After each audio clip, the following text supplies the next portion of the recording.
Vamos a orar, le pedimos al Señor nos bendiga en nuestro estudio de esta mañana. Hacemos el seguimiento del libro de Apocalipsis que tenemos. Incline su rostro a Dios, oramos. Señor, te damos gracias en esta mañana por el perdón de nuestros pecados, por permitirnos estar en este lugar. Gracias por los hermanos que hacen un gran esfuerzo en venir. Gracias, rogándote por quienes vienen en camino. Apresura sus pasos, mi Señor, para que también participen con nosotros. Te pedimos nos bendigas en el seguimiento que tenemos de nuestro tema, de nuestro estudio, de este extraordinario libro de Apocalipsis. Ven y bendícenos como siempre lo haces, Señor. Nos ponemos en tus manos pidiéndote edificación y bendición. En Jesucristo nuestro Salvador te lo pedimos. Amén. Abrimos nuestras Biblias, por favor. Apocalipsis capítulo 1, verso 10. Vamos a retomar nuestro tema a partir de este verso. Capítulo 1, verso 10 de Apocalipsis. Y de esta manera vamos a retomar el punto donde nos quedamos la clase anterior y así avanzaremos. Dice así la palabra del Señor, escúchelo. Yo estaba en el Espíritu en el día del Señor y oí detrás de mí una gran voz como de trompeta. Ya habíamos precisado cómo es que Juan está acostumbrado, recordaba seguramente todo lo que tenía que ver con Cristo Jesús en su ministerio terrenal. Quiere decir que Juan reconocía la voz de Cristo Jesús en su ministerio terrenal. ¿Cuántas veces estuvo escuchándole? Reconocía su fisonomía también, cuántas veces estuvo presente delante de él. Es más, se recostó en el pecho del maestro.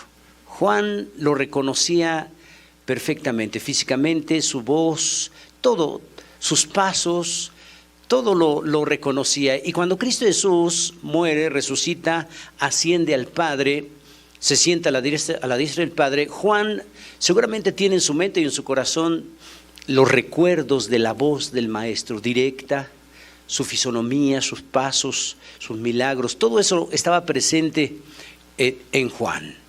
Ahora, el Señor lo lleva a una visión, dice, yo estaba en el Espíritu. Quiere decir que no estaba soñando, quiere decir que no es algo literal. Si estaba en el Espíritu, quiere decir que está recibiendo o va a recibir una visión de parte del Señor. Él lo precisa. Yo estaba en el Espíritu, pero luego nos dice en el día del Señor. El problema de los teólogos es interpretar a qué se refiere Juan con que estaba en el día del Señor. Y esto se debe a que en la Biblia la expresión el día del Señor tiene varios usos. Entonces es muy difícil precisar a qué se refiere Juan cuando dice que estaba en el día del Señor. El día del Señor tiene varios usos. Algunos de ellos es cuando Dios hacía juicio a algún pueblo en contra de Israel, se le llamó el día del Señor. Otro ejemplo es cuando Dios hacía juicio con su pueblo. De hecho, cuando fue llevado cautivo el reino del norte a Asiria, se le llamó el día del Señor, es decir, el día que permitió el Señor que fueran cautivos los judíos del reino del norte a Asiria. También se le llamó el día del Señor a la cautividad del reino de Israel, del reino de Judá, del reino del sur, a Babilonia. Cuando Nabucodonosor se lleva cautivo el reino del sur, ahí va Daniel y sus amigos en esa cautividad, también se le llamó el día del Señor. También se le llamó el día del Señor cuando Cristo Jesús nace de la Virgen María, cuando viene a esta tierra. También a ese evento se le llama el día del Señor. El día del Señor también teológicamente se le llama cuando Cristo Jesús muere en la cruz. Es el día del Señor porque es el día de la victoria del Señor sobre la muerte, su resurrección. Pero la Biblia dice que Cristo Jesús resucitó el primer día de la semana, o sea, el domingo. Entonces, a partir de la resurrección de Cristo Jesús, al día domingo se le empezó a llamar el día del Señor. También Escatológicamente se le reconoce el día del Señor cuando Cristo Jesús venga por su iglesia. Cuando Cristo arrebate a su iglesia, a ese evento también en la Biblia se le llama el día del Señor. Cuando Cristo Jesús venga a establecer el reino milenial después de la gran tribulación, también a ese evento se le llama el día del Señor. Vean ustedes entonces cuántas modalidades, cuántos ejemplos tenemos en la Biblia, eventos importantes a los que se les llama el día del Señor. Entonces, cuando Juan dice, yo estaba en el Espíritu en el día del Señor, no podemos precisar a qué se refiere Juan cuando dice que estaba en el día del Señor, porque hay un montón de eventos como los que acabo de mencionar a los que se les llama el día del Señor. Aunque es así, la mayoría de los escatólogos considera que Juan se refería al domingo. Bueno, es una apreciación con un mayor número, un mayor porcentaje de escatólogos que así lo cree, que cuando Juan dice que estaba en el día del Señor, hacía referencia a que era un domingo cuando el Señor le dio la revelación del Apocalipsis. Es posible, aunque ya acabo de mencionar, que hay muchos eventos más que también se les llama el día del Señor. Bueno, como no podemos precisar eso, vamos a seguir adelante. Y dice, y oí detrás de mí una gran voz como de trompeta. Vea usted el evento, Juan escuchó una voz como sonido de trompeta detrás de él, o sea, todavía no voltea a ver qué es, solamente escucha un gran sonido, una gran voz como sonido de trompeta. El sonido de trompeta obviamente no es una voz pasiva. Cuando Juan precisa una voz como de trompeta, obviamente era fuerte, estruendosa. Cuando él escucha esta voz, Juan no reconoce que es Cristo Jesús. Porque, como dijimos al principio, Juan está acostumbrado a escuchar la voz pasiva, amorosa de Cristo Jesús en su ministerio terrenal. Pero ahora escucha una voz con sonido de trompeta. Ahora, si esa voz hubiese sido pasiva, tranquila, hermosa, amorosa, de Cristo Jesús en su ministerio terrenal, aunque Juan no hubiera volteado, Juan hubiera distinguido que era Cristo. Lo hubiera sabido. Es el Maestro.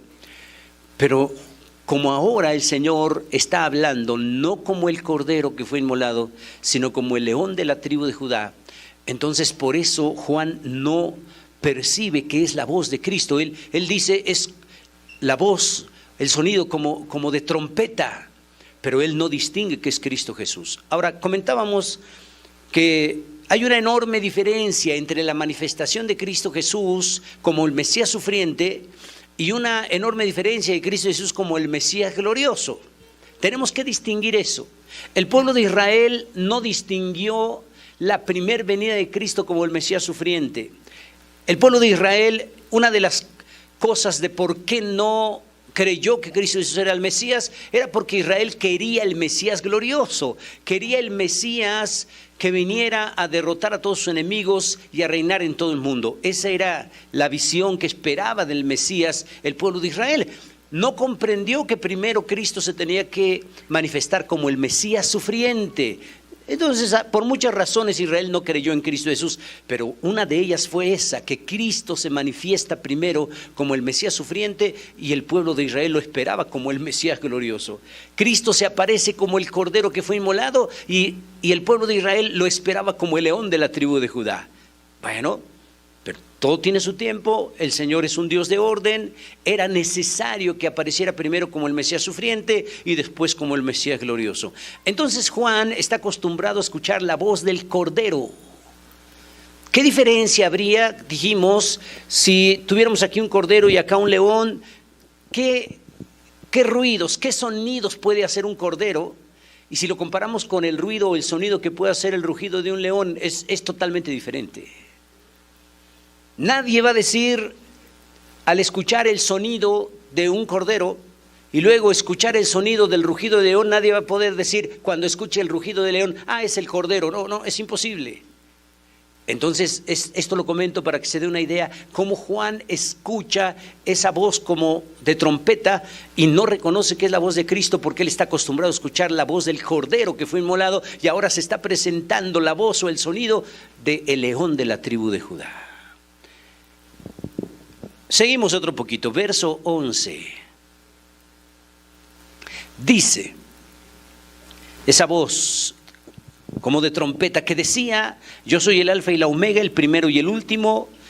Escribe en un libro lo que ves y envíalo a las 7 iglesias que están en Asia: a Éfeso, Esmirna, Pérgamo, Tiatira, Sardis, Filadelfia y Laodicea. Vea usted que el Señor ya le empieza a mostrar la idea de quién es. La voz dijo: yo soy el alfa y la omega. Entonces reaccionó Juan y todavía no lo ve, todavía no voltea a verle, pero ya el Señor le da algunos pormenores de quién es Él, y Juan ya se está dando la idea: yo soy el alfa y la omega, el primero y último. Juan está como en un dilema: ¿será el Señor? Ya me está precisando algunos detalles que le corresponden solo a Él, pero todavía no voltea a verlo. Y soy el último, el primero y el último. Escribe en un libro, le dice, lo que ves. Por eso tenemos el libro de Apocalipsis. El Señor le precisa: escribe en un libro lo que ves y envíalo a las 7 iglesias que están en Asia. Entonces, la orden, el mandato de Cristo Jesús de escribir lo que le iba a mostrar y enviarlo a las 7 iglesias que están en Asia. Ya habíamos precisado que en ese tiempo no había solamente 7 iglesias en Asia Menor, había más iglesias. Este es un ejemplo para que se dé cuenta. Lo podemos hablar desde el punto de vista histórico y arqueológico. Había más de 7 iglesias en Asia Menor, pero sin considerar la historia, sin considerar la arqueología, mire lo que dice: envíalo a las 7 iglesias que están en Asia. Si nada más dijera allí el verso y pusiera un punto final: envíalo a las 7 iglesias que están en Asia, punto, ya no habría ningún problema, porque podríamos interpretar que habría solamente 7 y que no había ningún problema para Juan identificarlas, porque eran las únicas 7. Pero enseguida nos da los nombres de las 7. En otras palabras, si nada más hubiera dicho: lleva este mensaje a las 7 iglesias de Asia, punto, Juan hubiera preguntado: pero ¿cuáles 7 de tantas que hay? Entonces, vea usted cómo es que es importante considerar que había más iglesias, pero el Señor dispone solo 7 para dar ejemplo, solo 7 para dejarnos una enseñanza, solo 7 para darnos una lección. Y las precisa, le dice a Juan cuáles 7 de tantas que hay. Y le dice a Éfeso, a Esmirna, a Pérgamo, a Tiatira, Sardis, Filadelfia y la Odisea. Entonces, vamos a ir observando algunos detalles de todo esto y vamos a ir desmenuzando el mensaje a cada una de las iglesias y sus posibles interpretaciones. Bien, vamos a ver ahora del verso 12 al verso 20, vamos a ver este bloque de versos, Apocalipsis 1, 12 al 20. Voy a irme deteniendo para explicar. Dice: y me volví para ver la voz que hablaba conmigo. Qué maravilloso. Primero recuerden, voz como sonido de trompeta, se impacta Juan, pero todavía no reconoce a la precisión que sea Cristo Jesús. Ahora ya se voltea. Qué maravilloso. Imagínese el evento. Primero escuchó su voz, no pudo distinguir que era la voz de Cristo, pero ahora se voltea y dice: me volví para ver la voz que hablaba conmigo, y vuelto vi 7 candeleros de oro. Era una visión, recuerde, estaba en el espíritu. Voltea para ver quién es esa voz, y lo que ve son 7 candeleros de oro. Es lo primero que ve. Es parte de la visión. 7 candeleros de oro. Le ha de haber impactado. Caray, ¿qué es esto? ¿Qué significa estos 7 candeleros, estas 7 lámparas? Nada más y nada menos que de oro. Y en medio de los 7 candeleros, a uno semejante al Hijo del Hombre. Fíjese bien, a uno semejante al Hijo del Hombre. Juan sabía, en su ministerio terrenal de Cristo Jesús, muchas ocasiones Cristo Jesús se autonombró que Él era el Hijo del Hombre. Y entonces voltea Juan y dice que vio entre los 7 candeleros, en medio de los 7 candeleros, a uno semejante al Hijo del Hombre. O sea, se parece a Cristo, ha de haber dicho, semejante al Hijo del Hombre. Caray, como que se parece, pero todavía no puede precisar que lo sea. Y estaba vestido de una ropa que llegaba hasta los pies y ceñido por el pecho con un cinto de oro. Juan estaba acostumbrado a ver a Cristo Jesús con una vestimenta normal de cualquier judío de la época de Cristo Jesús. Ahora lo ve diferente, incluyendo su vestimenta. Ahora una vestimenta larga, ceñido de cinto de oro, o sea, una vestimenta sacerdotal y de rey. Ahora, Juan estaba acostumbrado en el ministerio terrenal de Cristo Jesús a haber vestido a Cristo Jesús como un judío común. Ahora lo ve diferente. Ahora la vestimenta con que lo ve en esta visión es como sacerdote y como rey.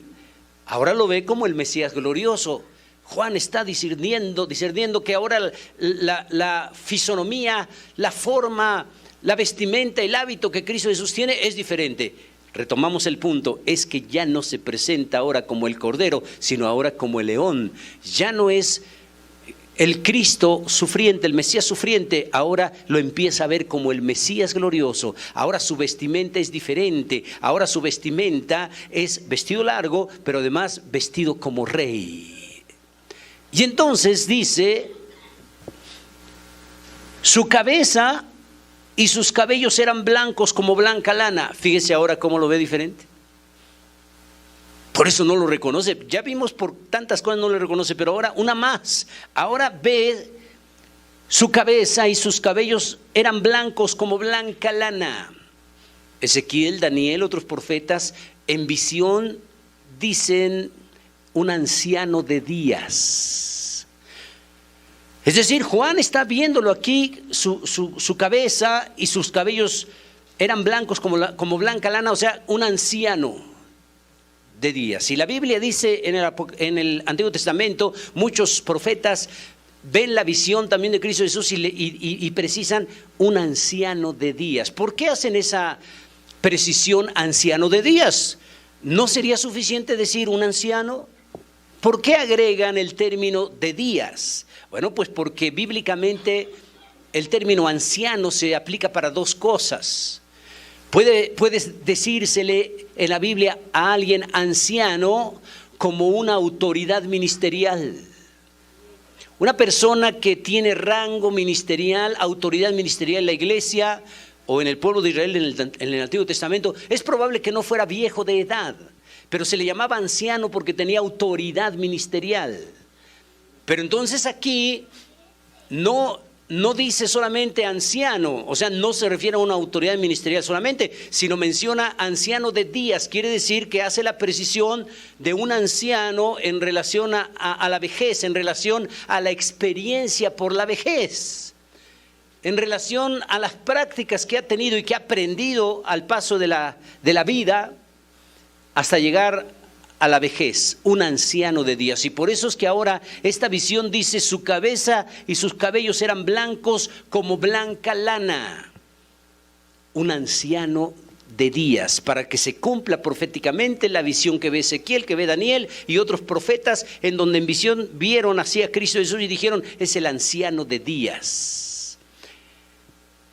Entonces, esto es extraordinario porque Cristo Jesús al mismo tiempo puede ser joven y viejo. Al mismo tiempo puede ser cordero y león. Al mismo tiempo puede ser padre e hijo. Ya la revelación que recibe el profeta Isaías, un hijo nos es dado, un niño nos es nacido, hijo nos es dado, y el principado sobre su hombro. Vea usted que nos dice, hijo nos es dado. Y luego dice, y se va a llamar su nombre, del hijo, se va a llamar su nombre admirable. Dios fuerte, el hijo es Dios fuerte. Pero luego dice, Padre eterno, príncipe de paz. ¿Cómo es posible que diga que nos es dado un hijo y luego nos dice que uno de sus nombres va a ser Padre eterno? Uno pensaría, o es hijo o es padre. Lo que pasa es que el hijo, Cristo, es Dios. Entonces Cristo Jesús puede aparecer como hijo y como padre. Él es Dios. Esa profecía de Isaías lo precisa. Puede aparecer como el cordero y como el león, porque puede aparecer como el Mesías sufriente y también como el Mesías glorioso.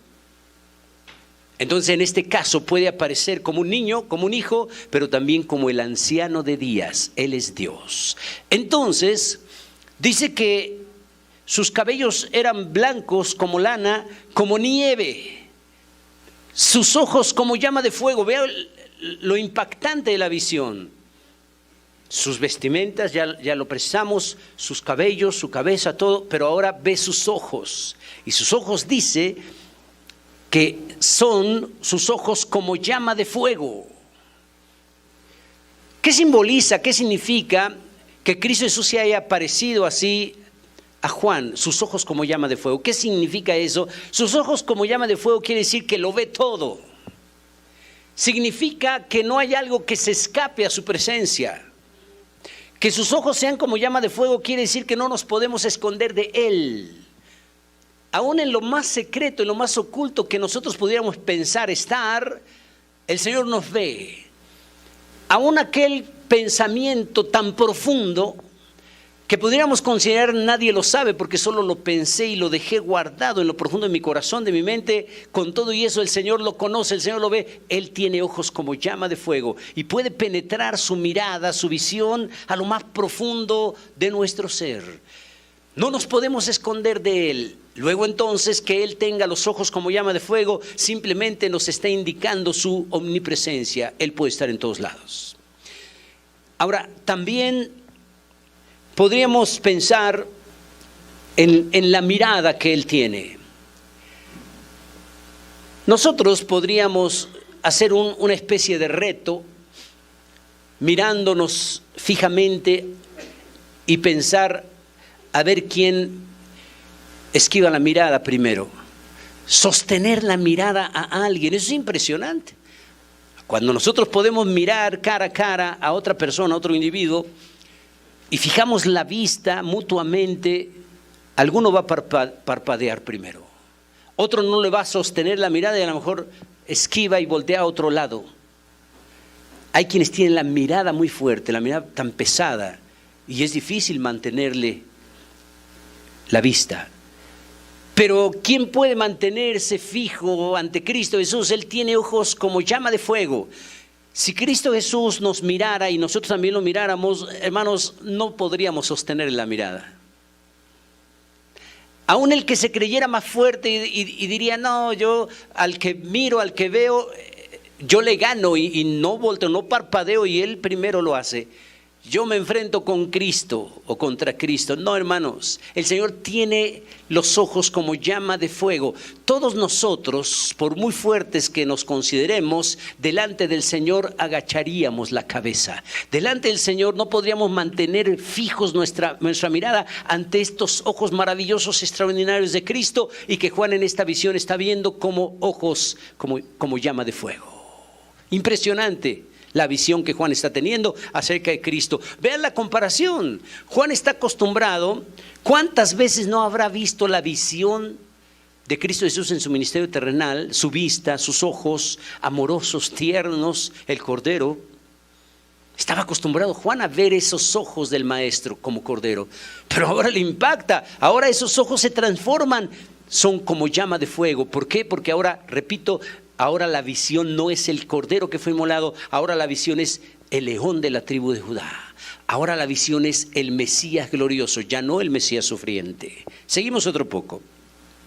Sus pies semejantes al bronce bruñido, refulgente como en un horno.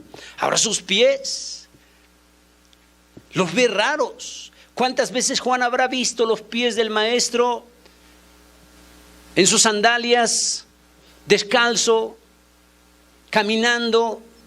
¿Cuántas veces habrá visto Juan los pies de Cristo Jesús? Ahora los ve diferentes. Ahora los pies en esta visión, los pies del Maestro, semejantes al bronce bruñido, refulgente como en un horno. ¿Qué significa todo esto? ¿Por qué el Señor le permite ver así sus pies, semejantes al bronce bruñido? El bronce significa, desde el periodo de la ley, juicio de Dios. El pecado, la paga del pecado es la muerte. Y tenía que haber un altar de bronce que era el altar de juicio.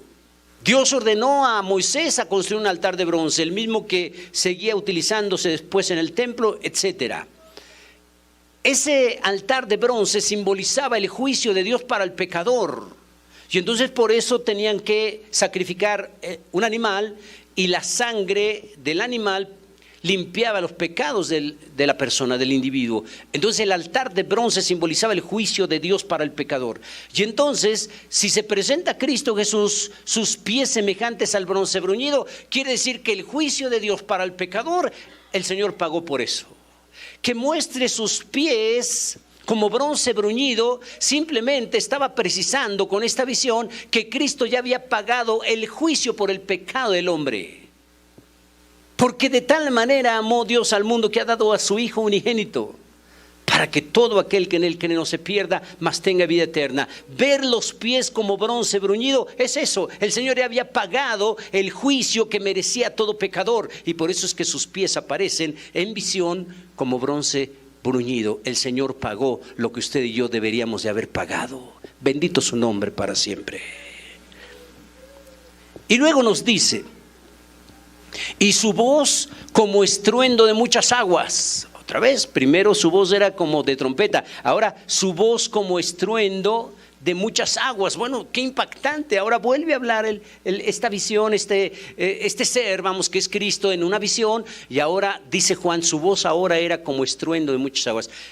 Los que hemos tenido oportunidad de estar en la mar, al menos cerca, y sobre todo cuando hay mal tiempo, ¿cómo es el sonido del estruendo de las aguas? Hermanos, es impactante. No, es impactante. Aunque no haya mal tiempo, el sonido de las olas, hermanos, es impactante. Ahora, cuando hay mal tiempo y las olas son enormes, hermanos, el sonido es impresionante. Entonces Juan reacciona y dice: su voz como estruendo de muchas aguas. Bueno, toda esta visión es impresionante. Concluimos pues que el Señor se está manifestando ahora ya no como el Cordero, sino ahora como el león de la tribu de Judá. Vamos a avanzar en nuestro pasaje, por favor. Ahora dice: tenía en su diestra 7 estrellas.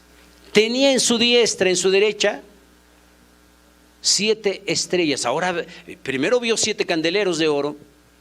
Ahora ve 7 estrellas que están en la mano derecha del Mesías glorioso. 7 estrellas.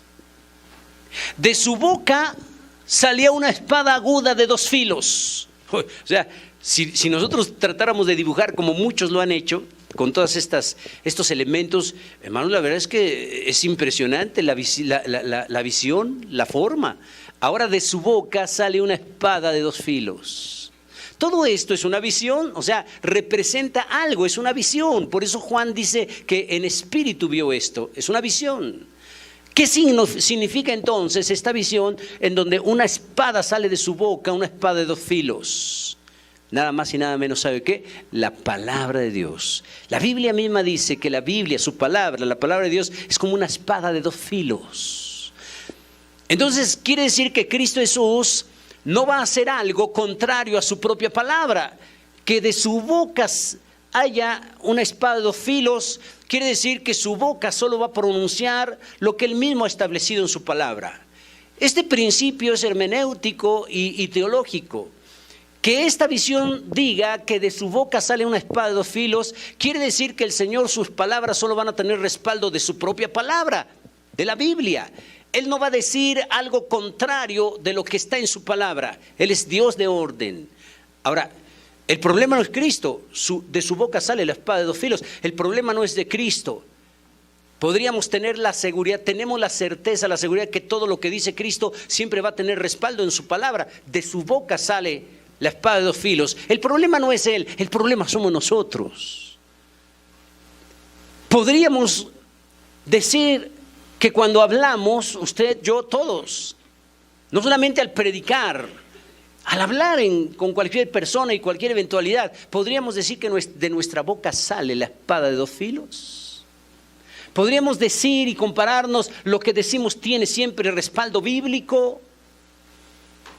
¿Cuáles son nuestras palabras que usamos en el trabajo, en la escuela, con los vecinos, en la casa, en el hogar, en la congregación? La Biblia precisa, hablando del Señor, de toda palabra ociosa que hablen los hombres, de ella darán cuenta el día de juicio. A veces al cristiano se le hace fácil hablar como los de allá afuera.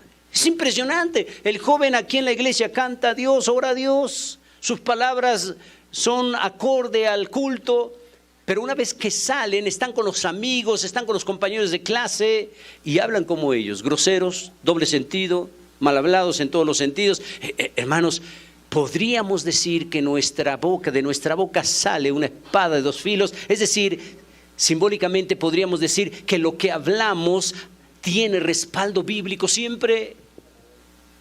Es todo un reto para nosotros. Reitero, que la visión sea de Cristo y que de su boca salga la espada de dos filos, no hay ningún problema, porque nunca vamos a encontrar que Cristo Jesús diga algo contrario a su palabra.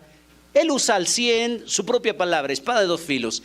Reitero, el problema no es Él, el problema somos nosotros, nuestras palabras. Por eso la petición de este personaje maravilloso en la Biblia, en su petición, y dice que nuestras palabras sean sazonadas con sal para dar gracia a los oyentes. Que nuestras palabras sean con el respaldo de su palabra, de la Biblia. Ahora, si lo estoy aplicando en un sentido tan sencillo y tan básico como nuestro diario vivir, pues todavía con mayor razón los que predicamos, todos los que enseñamos la palabra de Dios en cualquiera de sus modalidades, este es nuestro reto. Que lo que enseñamos, que lo que decimos, que lo que nos escuchan los hermanos o al grupo al que nos dirigimos, que nuestra boca salga la espada de dos filos, ese es nuestro reto. Hoy en día está de moda decir cada cosa. Escuchamos cada persona, hombre o mujer, que dice cosas desde el púlpito raras, que no tienen ningún respaldo bíblico y no les importa, sobre pretexto de las expresiones Dios me dijo, Dios me hace sentir, soñé. Todas esas expresiones abstractas de soñé, Dios me dijo, Dios me hace sentir, pero nunca es que la Biblia dice aquí esto y esto y esto y esto. Eso es absurdo. Pero lo peor de todo es que predicadores se atreven a hablar de esa forma sin respaldo bíblico, y lo peor de todo es que la iglesia que los escucha se lo cree. Y la iglesia tiene el mal hábito de considerar es un predicador famoso, es un cantante famoso, es un grupo musical famoso, si lo dice tiene que ser cierto, y la congregación no puede ni siquiera un poquito de consideración para ir a la Biblia a ver si lo que dijo es verdad.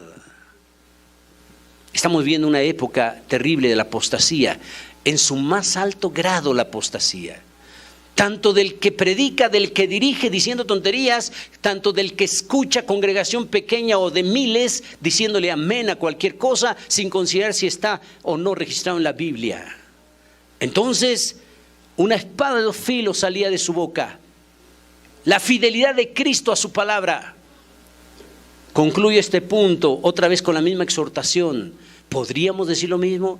Lo que usted y yo predicamos, lo que usted y yo hablamos, podríamos precisar que de nuestra boca sale la espada de dos filos. Nuestra boca habla cosas que la Biblia reconoce, que respalda la Biblia. Si es así, gloria a Dios. Y si no es así, Dios es Dios de oportunidades. Dios es Dios de amor. Si usted y yo hemos hablado mal, si hemos predicado mal, ya no lo hagamos. Si no hemos muerto, es Dios dándonos oportunidad de cambio. Pidámosle perdón al Señor por nuestras palabras incorrectas. Pidámosle perdón a Dios por nuestras predicaciones y enseñanzas incorrectas que a veces no tienen fundamento bíblico. Eso sí, pidamos perdón, pero no lo volvamos a hacer. Pidamos a Dios que nos ayude a hablar correctamente su palabra. Que todo lo que explicamos sea basado en su palabra. Cual espada de dos filos saliendo de nuestra boca. Bien, entonces, sigue diciendo. Y su rostro era como el sol cuando resplandece en su fuerza. Uf, hermanos. ¿Quién de nosotros tenemos la capacidad de mirar el sol en su cenit? Tenemos que esquivar nuestra mirada inmediatamente. No podemos soportar cuando el sol está en su máximo esplendor. Si nosotros quisiéramos mirarle, verle y sostener, no, es imposible. Ahora, vea usted, termina esta visión y su rostro era como el sol cuando resplandece en su fuerza. Quiere decir que es imposible sostener viéndonos este rostro maravilloso, resplandeciente de Cristo Jesús. Imposible. Su brillantez, su mirada, su resplandor, su gloria es maravillosa, es extraordinaria. y lo compara con algo que nosotros sabemos y que conocemos, el sol. Por eso está el comparativo, ¿cómo? No dice que era el sol, es como, parecido a. Porque Juan, para explicarnos lo que vio, ese resplandor maravilloso de Cristo, esa gloria extraordinaria de Cristo, ¿cómo la podría explicar Juan? De manera que todos nosotros lo entendiéramos. Tuvo que hacer un comparativo. Y la comparación que hizo, y que yo creo que era la única que asimilaba algo de lo que vio, era el sol, el resplandor del sol. Y por eso dice, como el sol, pero además dice como el sol cuando resplandece en su fuerza. O sea, no solamente el sol, no, cuando resplandece en su fuerza. Un comparativo de la gloria que Juan vio acerca de Cristo Jesús. Bien, ahora, ¿qué pasó con toda esta visión? ¿Qué impacto produjo en Juan? Cuando le vi, caí como muerto a sus pies. ¿Cómo no? ¿Cómo no? ¿Quién podría estar en pie ante esta revelación maravillosa? Y él puso, Cristo Jesús, él puso su diestra sobre mí diciéndome, no temas.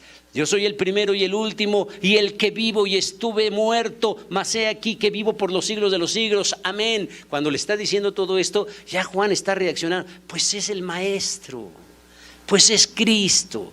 El Señor le tiene que hacer precisiones para que Juan distinga. Juan todavía está en el dilema, ¿será o no será Cristo?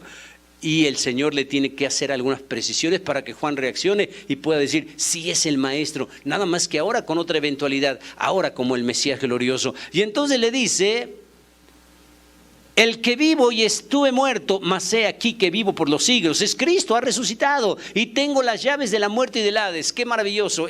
Juan con estas expresiones, estas explicaciones, Juan precisó, sí es el Maestro, el que tiene las llaves de la muerte y del Hades. El que tiene las llaves, una llave es para abrir o cerrar.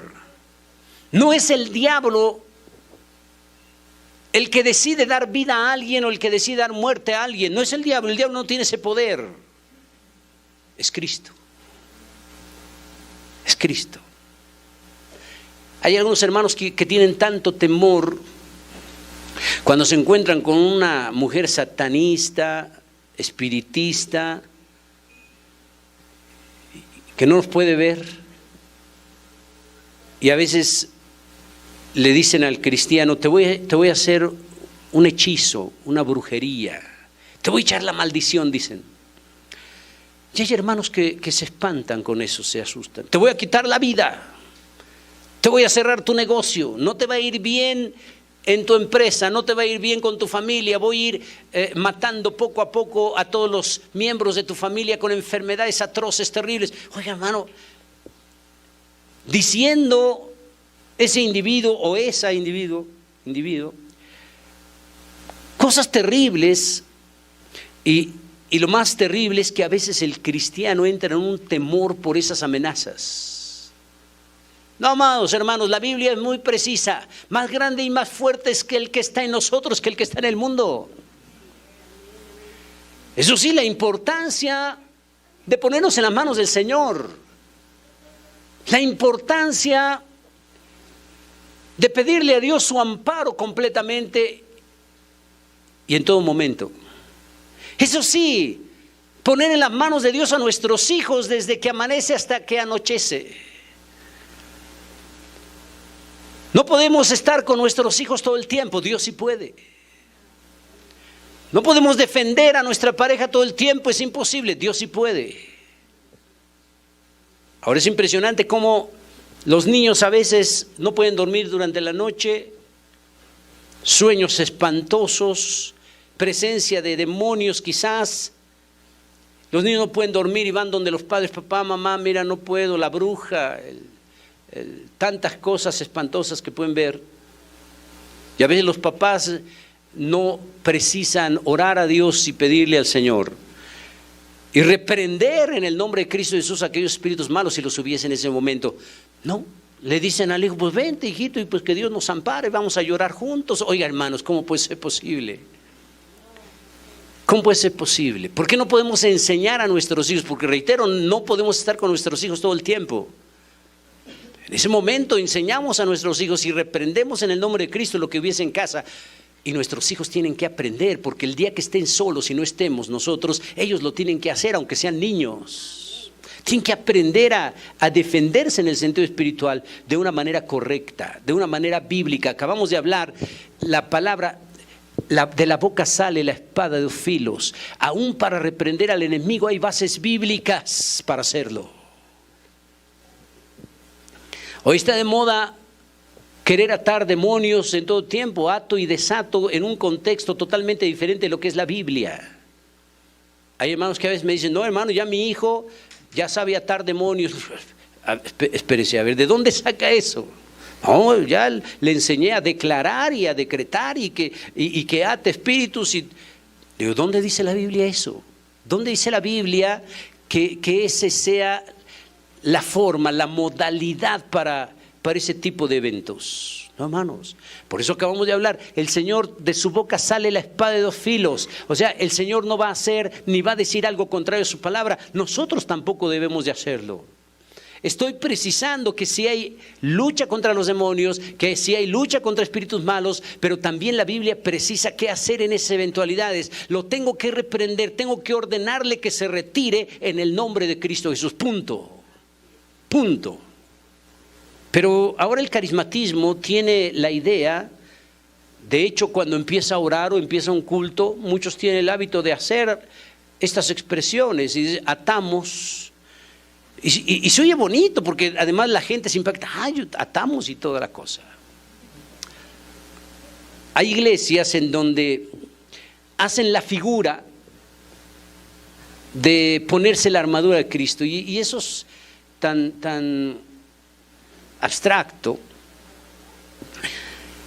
Literalmente pasa alguien al frente y lee la carta de Pablo a los Efesios, la armadura de Dios. Y allí el apóstol Pablo nos va hablando de la espada, de las sandalias, del casco. O sea, es una representación simbólica de lo que tiene que tener el cristiano para pelear. Eso es verdad. Pero en varias congregaciones lo hacen de esta manera. Lo leen, que se ponga el casco y hacen como que se ponen un casco. O sea, así, hacen la figura, como que tomo un casco y como que me lo pongo. Y tome la espada. Y como que agarran una espada y hasta se ponen en una forma tal que como si tuvieran una espada. O sea, todo lo que van leyendo como si se lo pusieran. No se ponen nada, obviamente, no hay nada, pero como si lo tuvieran. Y al final dicen, ya derrotamos al diablo, ya derrotamos al enemigo, porque ya tenemos la armadura de Dios. Yo le pregunto, ¿será cierto eso? Puede estar allí un adúltero, puede estar allí un borracho, puede estar allí un mal cristiano en muchos sentidos, pero le hacen creer que se ponga la armadura. Hace la figura, la pantomima de ponerse un casco, de tener una espada y luego le dicen, usted ya venció al enemigo, sigue de borracho, sigue de adúltero, golpea a su esposa, no le importa a sus hijos, es un irresponsable en todo, pero le hacen creer que ya ató demonios. Hermanos, por favor. Hermanos, por favor.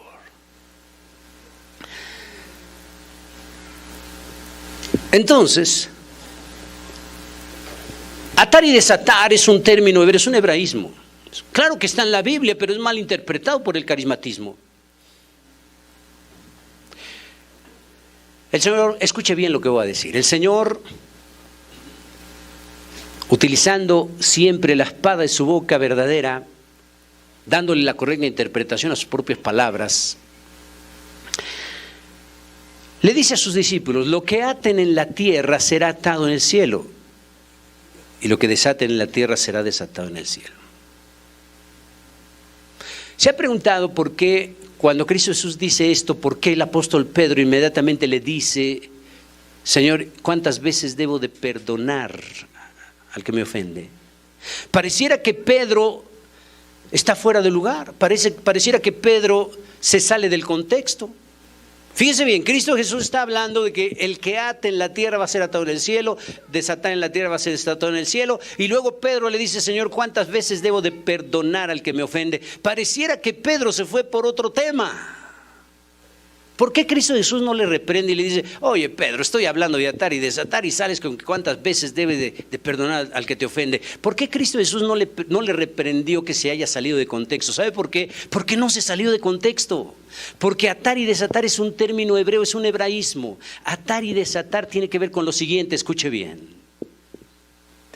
Si yo tengo un problema con un hermano, con alguien, discutimos, nos peleamos, y después de esa pelea no arreglamos el asunto, no nos reconciliamos, cada quien se va por su lado. Si yo me peleo con un hermano, no estoy bien con un hermano, y no arreglamos el asunto y cada quien se va por su lado, y el hermano a lo mejor es músico, a lo mejor yo soy maestro, ¿ustedes creen que vamos a tener libertad de ministrar si no hemos arreglado el asunto? No, porque ese hermano con el que discutí va a ministrar la música, si lo es, no va a tener libertad para hacerlo. Hay algo que le cuesta ahí que no tiene libertad para hacerlo. ¿Sabe qué? El problema que ha tenido conmigo. Pero de la misma manera yo no voy a tener libertad para ministrar. No tengo libertad. ¿Por qué? Porque tengo un problema con un hermano y no lo he resuelto. O sea, el problema nos ata. Y lo que es atado en la tierra es atado en el cielo. O sea, nuestro problema Dios lo tiene presente. Dios sabe que tenemos ese problema. Dios sabe que nos ata ese problema. Lo que es atado en la tierra es atado en el cielo. Y aun si el hermano con el que tuvo problema y yo mismo quisiéramos ministrar así, haciéndonos de la vista gorda de que no pasa nada y que Dios nos respalda y Dios tiene que demostrar su poder y todo, hermanos, no nos engañemos. ¿Sabe qué dice el Señor? Si tú traes tu ofrenda y cuando llevas tu ofrenda recuerdas que tu hermano tiene algo contra ti, dice Cristo Jesús: deja ahí tu ofrenda, ve y arréglate con tu hermano, luego regresas y me ofreces tu presente. Escuche bien, no nos engañemos, el Señor no recibe ningún presente si no hemos arreglado las cosas. Si tú traes tu presente y en ese momento, dice el Señor, te recuerdas que tu hermano tiene algo contra ti, deja ahí tu presente. Ve y arréglate con tu hermano. Luego vienes y ofreces tu presente. Hermano, hermana, si tenemos dificultades, si hemos tenido problemas, no andamos bien entre nosotros y no nos hemos reconciliado, no nos engañemos. Aunque le cante a Dios, aunque le grite, le llore, levante sus manos, aplauda, diga lo que diga, hermanos, Dios no recibe su presente. No nos engañemos. Hay hermanos que tienen tantos problemas con los hermanos, no arreglan nada y el Espíritu Santo les redarguye, pero no le hacen caso, cierran sus ojos y se concentran. Yo me voy a concentrar en cantarle a Dios, no le voy a hacer caso al Espíritu Santo. Sí, está duro y duro que arregle, pero no, yo no. Y además tenemos la idea, ¿y yo por qué voy a ir a arreglar el asunto? Que venga Él. Somos malos cristianos, somos malos hijos de Dios, y con todo y esa maldad que tenemos a veces sin arreglar los problemas, tenemos la idea de que Dios tiene la obligación de recibir lo que le damos. No, amados hermanos. Ve, arréglate con tu hermano y una vez que has arreglado con tu hermano el asunto, ven y ofrece tu presente. Solo así el Señor lo recibe. Entonces, vamos a suponer, yo no puedo ministrar, el hermano con quien tuve problema tampoco, pero de repente reaccionamos porque no tenemos libertad, estamos atados, el problema nos ata y reaccionamos, le hacemos caso al Espíritu Santo y voy donde el hermano o él viene donde mí y hermano, perdóname, yo te ofendí. El otro hermano, no, hermano, perdóname tú también porque yo te dije y nos perdonamos, nos abrazamos, oramos, no sentimos descanso cuando hacemos eso. Quiere decir que el problema que nos ataba al perdonarnos, al reconciliarnos, quedó desatado. Ya no nos ata ese problema y lo que se desata en la tierra es desatado en el cielo. Es decir, Dios reconoce nuestra reconciliación y ahora sí nos recibe lo que le ofrendamos. A eso se refiere con atar y desatar y no tiene nada que ver con atar demonios como el carismatismo sugiere. Por eso es que Pedro, cuando Cristo Jesús dice lo que ates en la tierra será atado en el cielo y lo que desates en la tierra será desatado en el cielo, es por eso que Pedro le dice cuántas veces tengo que perdonar, porque es un hebraísmo, atar y desatar es un hebraísmo, es un dicho judío que tiene que ver con perdonarse sus ofensas mutuamente y nada tiene que ver con atar demonios. Hermano, es que sí dice esa expresión en la Biblia, claro que sí, lo acabo de precisar. El término está en la Biblia, lo que estoy diciendo es que es mal interpretado. Por eso la importancia, el Señor, de su boca sale una espada de dos filos. No solamente hay que expresar palabras que están en la Biblia, sino hay que darles su correcta interpretación. Más cuidado con la hermenéutica, más cuidado con los contextos. ¿Cuántas veces sacamos de su contexto alguna palabra en la Biblia para tratar de decir lo que yo quiero decir? Eso es hacer eisegesis y no exégesis. Entonces necesitamos ubicarnos perfectamente en lo que la Biblia enseña. El Señor entonces tiene las llaves, amados hermanos. Él tiene el poder sobre la muerte y sobre el Hades. No se espante, no nos espantemos cuando nos amenaza el satanista, el brujo, la hechicera. Aquellos que dicen: te voy a echar mal de ojo a tu hijo y tu empresa va a ser acabada porque te he hecho la maldición. Amados hermanos, no tenga usted temor. Aquí, si tenemos a Cristo en nuestro corazón, lo tenemos todo. Él es nuestro amparo y nuestra fortaleza. No tenemos que tener temor ante esas amenazas cuando estamos bien delante del Señor, cuando hay santidad de vida. Hermanos, hay precisión de que el Señor ve por nosotros. Aquí lo único que tenemos que hacer es vivir una vida de santidad, una vida de buen testimonio, y el Señor se encarga de todo lo demás. Sí, amados hermanos. Entonces, no tengamos temor ante eso. Te voy a quitar la vida. Tú vas a hacer solo lo que Dios te permita hacer, porque Cristo Jesús es el que tiene las llaves de la muerte. El Señor es el que da vida y el que quita la vida cuando Él quiere. No es si quiere el brujo, no es si quiere la hechicera. No, amados hermanos, eso es la soberanía de Dios. Nuestras vidas están escondidas en las manos de Dios. Entonces, ¿por qué tener temor? Y enseñarle a nuestros hijos que no hay por qué temer. Eso sí, hay que orar. Vive una vida de santidad. Una vida equilibrada espiritualmente para reclamar esas promesas o hacer precisión de esas promesas en nuestras vidas, porque todo pasa. Hay hermanos que viven muy mal, un pie en Cristo, un pie en el mundo, y cuando están en el mundo en peligro, ahí sí le exigen a Dios las promesas. Señor, tú prometiste. Oiga, hermanos, pues, estás en un pie en el mundo, te estás embarrando el pecado allá, y ya en el pecado, y cuando estás en peligro dices: Señor, acuérdate que tú has prometido cuidarme. Oiga, el Señor ha prometido cuidar a los que viven en santidad, porque también eso pasa. Eres un adúltero, eres un malvado, haces daño a tus trabajadores si eres empresario, y tienes un problema ahí en la empresa y andas tan mal y le reclamas a Dios: Señor, tú has prometido que vas a cuidar mi empresa. Oiga, eso lo ha prometido para los que son de Él, a los que buscan de Él, a los que viven en santidad. Todo queremos portarnos mal, vivir en pecado y reclamar las bendiciones del que se porta bien. Oiga, hermano, oiga. Seguimos otro poquito. Entonces dice: escribe las cosas que has visto y las que son y las que han de ser después de estas. Pasado, presente y futuro. Por eso dijimos en las primeras clases del Apocalipsis que el Apocalipsis es uno de los libros más difíciles de interpretar, porque el Apocalipsis tiene eventos pasados, presentes y futuros. Nuestro problema, uno de los problemas más difíciles de interpretar en Apocalipsis, si lo que leo de Apocalipsis, cualquier pasaje, ¿cómo interpretarlo? Si se refiere al pasado, al presente de Juan, o a nuestro pasado, o al futuro de Juan y al futuro nuestro. Es una de las cosas más difíciles de interpretar. Por eso le dice: escribe las cosas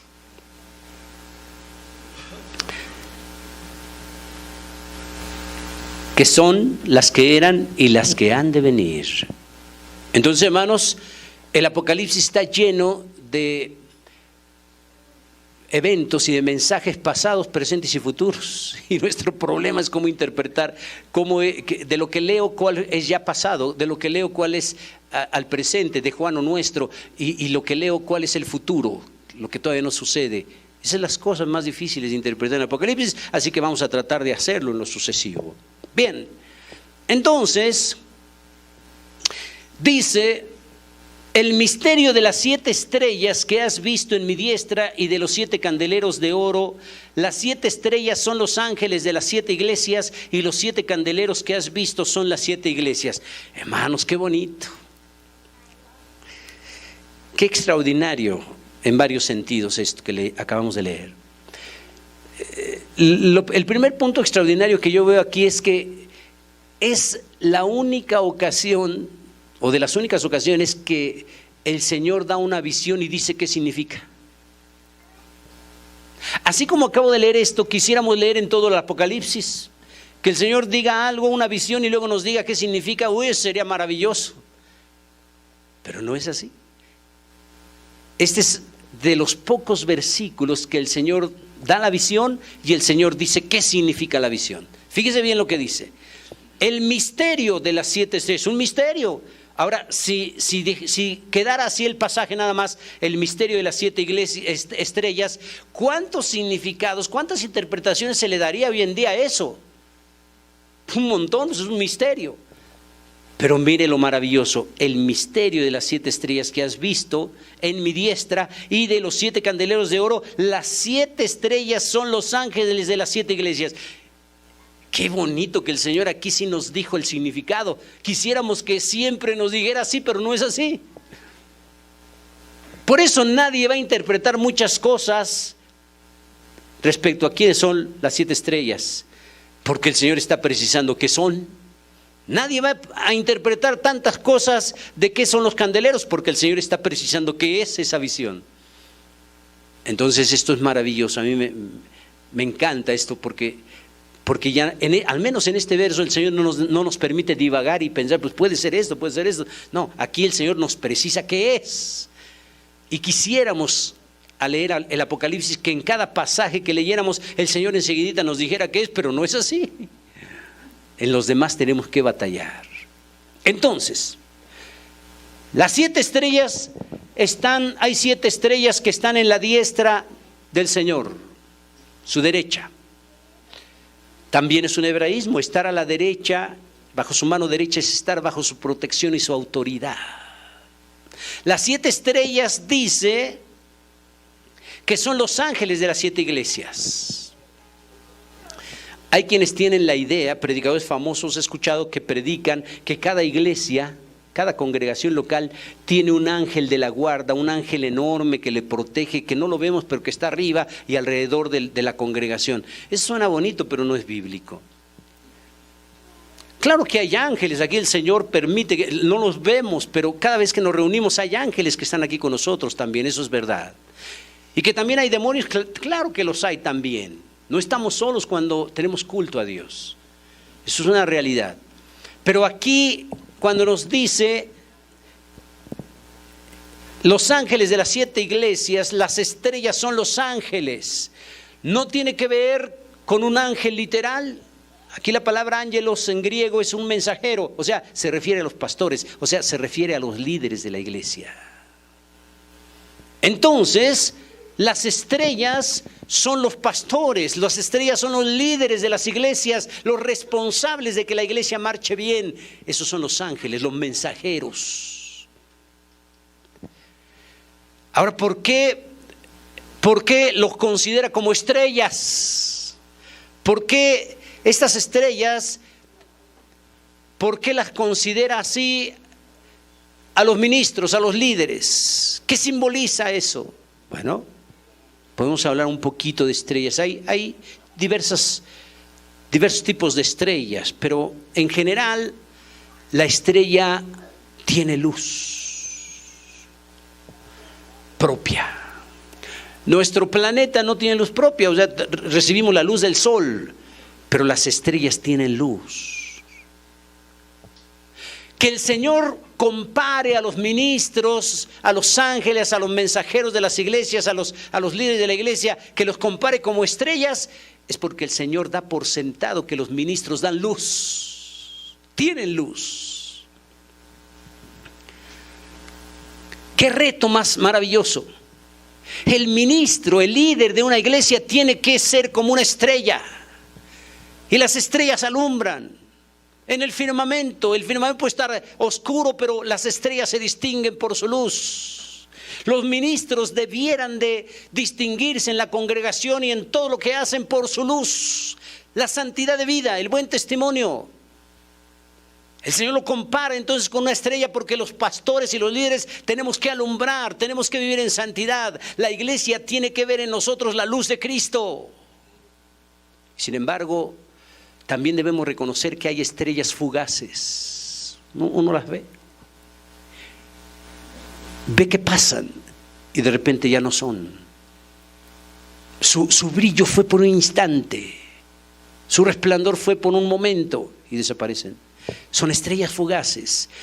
Y déjeme decirle que también hay pastores y hay líderes que son estrellas fugaces, que un tiempo dieron luz y se extinguieron, que un tiempo dieron luz y desaparecieron.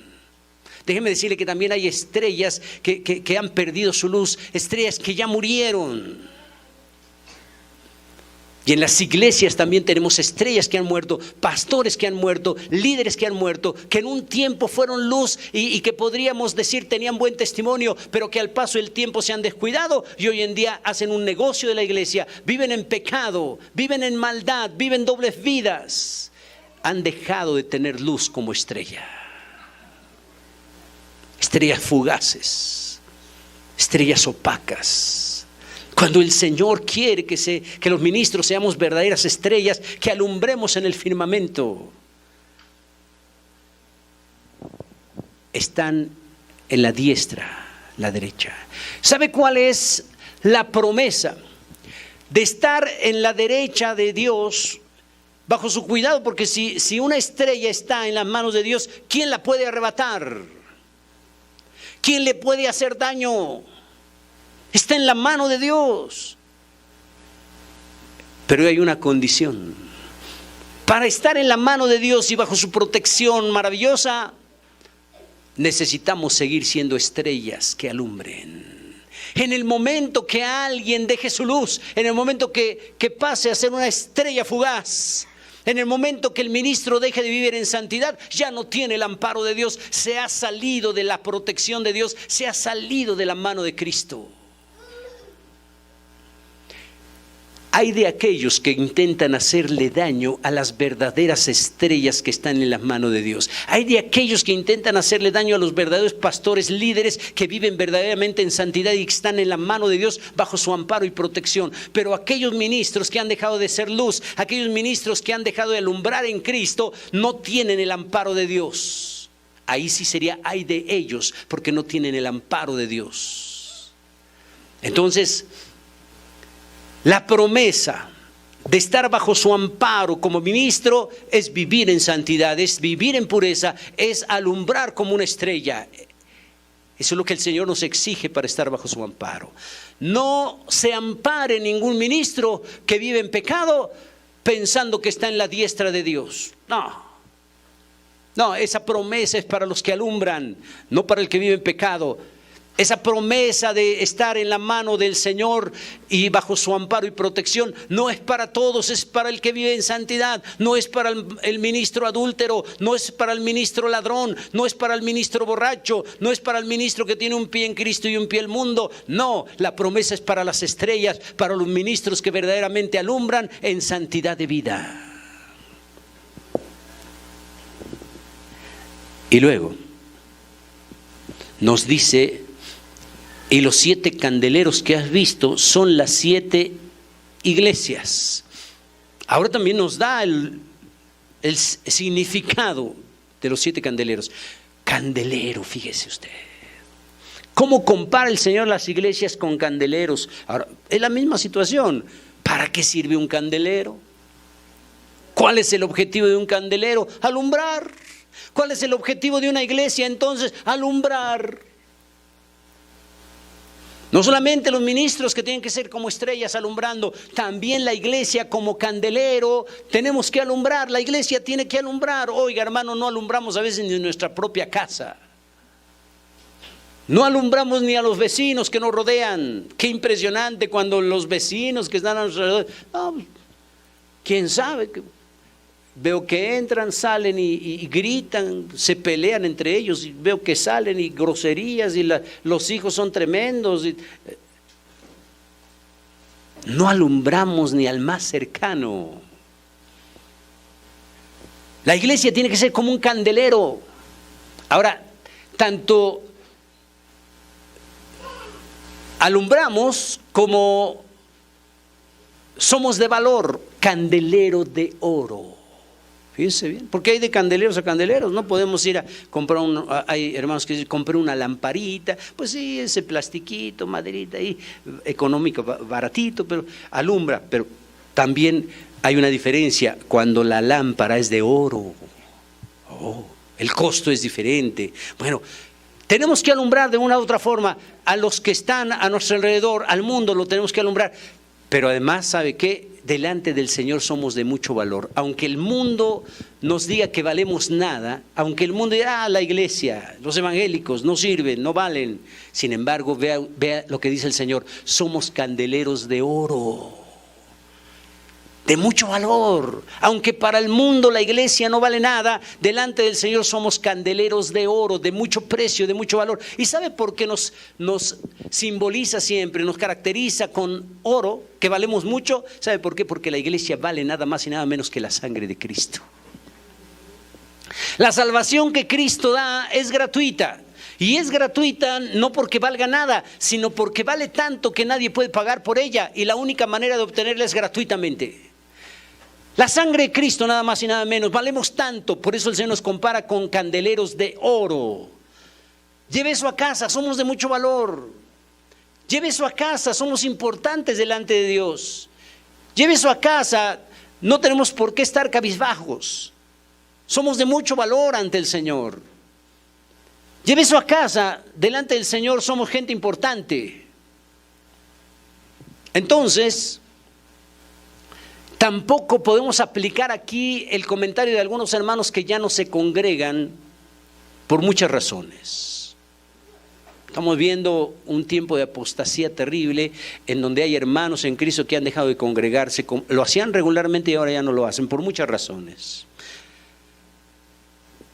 Hay quienes ya no se congregan porque ya no les saludaron. Hay quienes ya no se congregan porque tuvieron un pequeño conflicto. Ya no se congregan porque no están de acuerdo con algún punto y bueno, pues prefiero mejor ya no congregarme. Otros saben que ya no se congregan. ¿Sabe por qué? Porque es mejor quedarse en casa y ver televisión por cable y estar participando de un culto por televisión. ¿Vea? La gente ya no se congrega, ya dice, bueno, y además cuando empiezan a hacer comparaciones, ¿no? Hay un buen predicador por televisión y luego empiezan a considerar, ¿a quién le toca predicar hoy en la iglesia? ¿A fulano de tal? No, mejor me quedo a ver la televisión. En el mejor de los casos, a lo mejor no, veo televisión y por cable veo a otro predicador, prefiero ese predicador que el que va a estar en la iglesia. En el mejor de los casos, otros dicen, no, pues prefiero escuchar Chabelo. Y otros empiezan a considerar mejor estar por otro lado que congregarse. Vea usted, es un grado de apostasía que estamos viviendo. Cuando se le visita al hermano que deja de asistir, a veces nos dice, bueno hermano, yo no voy, pero yo aquí en casa oro, yo en casa busco de Dios. ¿Será verdad eso? ¿Cuánto puede resistir en un avivamiento, en un buen comportamiento espiritual, una persona que se aparta de la iglesia? A lo mejor puede resistir un tiempo, a lo mejor verdaderamente busca de Dios a título personal, pero si verdaderamente lo hiciera, el Espíritu Santo le llevaría a leer en la Biblia allí en su casa solito o con su familia, y el Espíritu Santo le llevaría al pasaje de y no olvidéis de congregaos. Tarde que temprano el Espíritu Santo les llevaría ese pasaje porque es su objetivo, que nos congreguemos. Entonces es imposible que alguien pueda subsistir o sobrevivir o vivir espiritualmente cuando no se congrega. Dios diseñó la iglesia para congregarnos, para avivarnos allí, para recibir el mensaje de Dios ahí, para compartir nuestros dones ahí, para ser de bendición ahí, que nos sean de bendición a nosotros. Dios diseñó la iglesia para eso. Ahora, vea, el Señor dice, no se enciende una luz y se pone debajo de la cama. Fíjese bien lo que dice Cristo Jesús. Cuando se enciende una luz, dice, no se enciende una luz y se pone debajo del almud o debajo de la cama. Dice, se pone en un candelero y se pone en alto para alumbrar a todos los que están en casa. Vea usted lo que está diciendo el Señor. Cuando se enciende una luz, cuando se convierte una persona a Cristo, No se pone debajo de la cama. O sea, el que se convierte a Cristo no se tiene que esconder en su casa. Dice que se pone esa luz, se enciende esa luz y se pone en el candelero y se pone en alto para alumbrar a todos los que están en casa. El candelero, dijimos aquí, o dice el Señor, significa la iglesia. Cuando alguien es encendido, cuando alguien se convierte a Cristo, dice, se enciende la luz y se pone en un candelero. Tiene que congregarse, tiene que estar en una iglesia y desde la iglesia tiene que alumbrar a los que están en casa. Entonces no solamente está mal no congregarse, no estar en una iglesia, sino no alumbrar. Querer ser un cristiano de la secreta, querer ser un cristiano debajo de la cama en donde nadie se dé cuenta. No, tiene que estar en un candelero. La gente tiene que mirar que usted viene a congregarse. Los vecinos, sus familiares, la gente que le conoce, sus amigos, tienen que darse cuenta. Si Cristo ya alumbró su vida, tiene que darse cuenta que usted está en un candelero, o sea que usted está en una iglesia. No hay salida. Ya precisamos el hecho de que el Señor dé mensaje a 7 iglesias y cada mensaje es diferente. Quiere decir que todas las iglesias son diferentes, que todas las iglesias son imperfectas. No hay iglesias perfectas. Y sin embargo tenemos la obligación de alumbrar en la medida de nuestras fuerzas y nuestras capacidades. A veces se le echa la culpa totalmente a los ministros. Es que los ministros andan mal, pero aquí la iglesia es un candelero y también tiene que alumbrar. O la congregación le echa la culpa a los ministros de los fracasos, o los ministros le echan la culpa a la iglesia. Pues es que la iglesia ni le echa ganas, yo me esfuerzo. Tanto los ministros como congregación tenemos que alumbrar. Los ministros como estrellas y la iglesia como candelero. El congregante y el líder juntos tenemos la obligación de vivir en santidad. No solo los líderes o no solo la congregación. Aquí es un asunto de todos. Líderes y congregantes tenemos que vivir en santidad. Líderes y congregantes tenemos que alumbrar, no solo unos. También es un sentido familiar.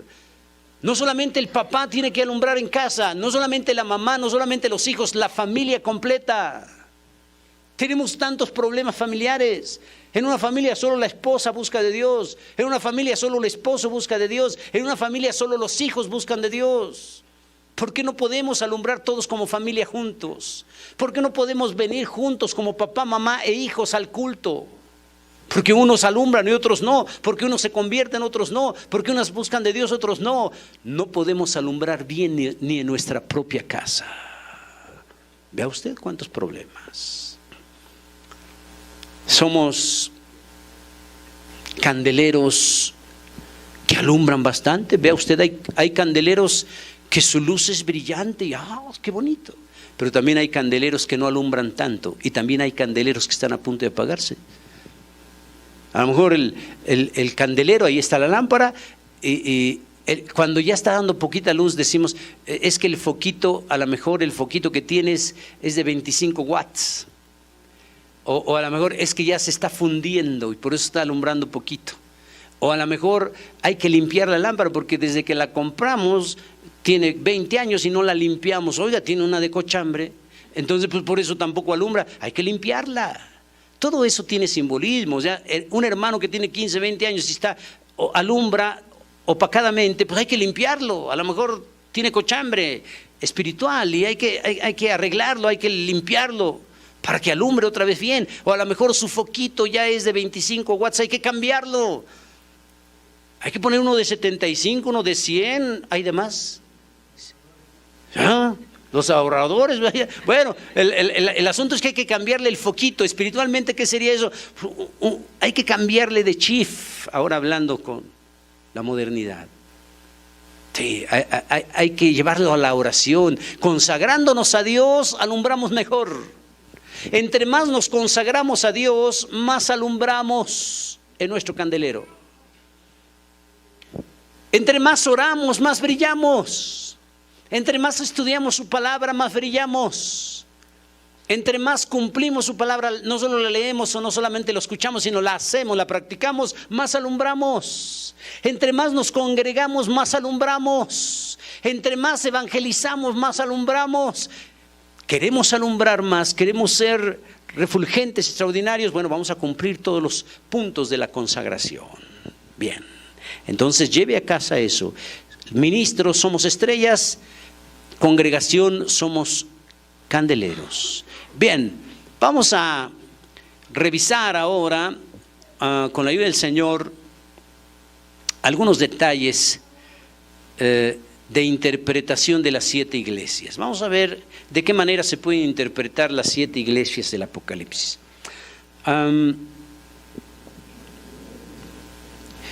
Primera interpretación que podemos hacer de las 7 iglesias es una interpretación literal.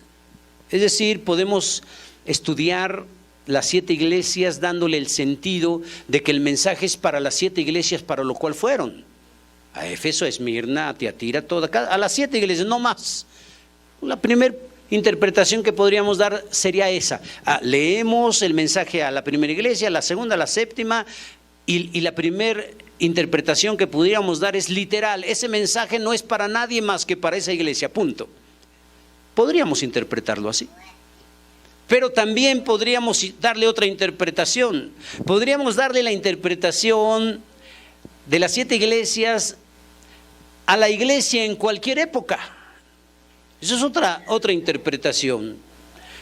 ¿Por qué? Porque la Biblia dice en Apocalipsis 1:3, bienaventurado el que lee.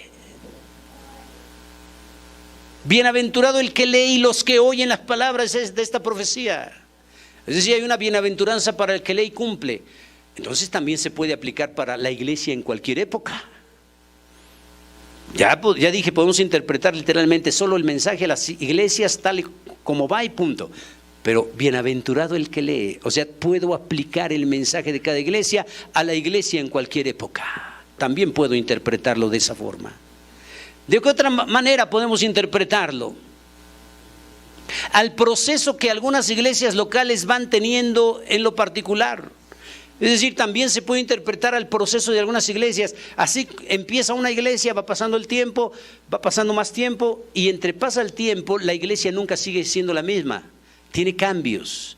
Y la iglesia puede identificarse con alguna de las 7 iglesias en el proceso de vida congregacional.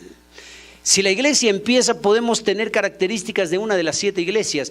Pasa un tiempo y ahora la iglesia pasó a otra etapa de vida como congregación y también se puede identificar con otra de las 7 iglesias y así.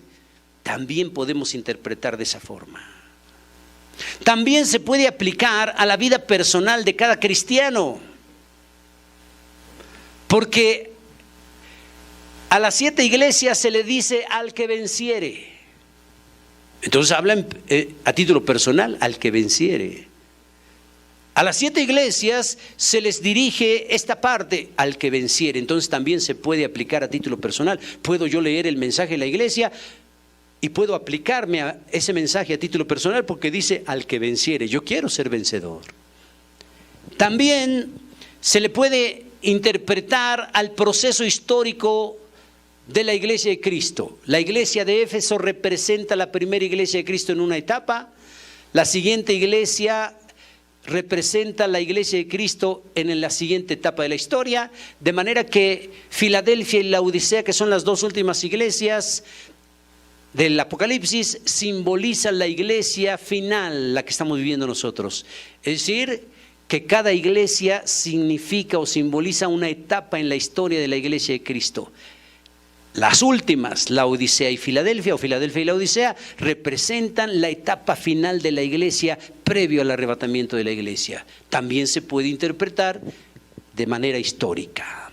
Bien, vamos entonces ahora con la iglesia de Éfeso. Vamos a empezar ya con las iglesias.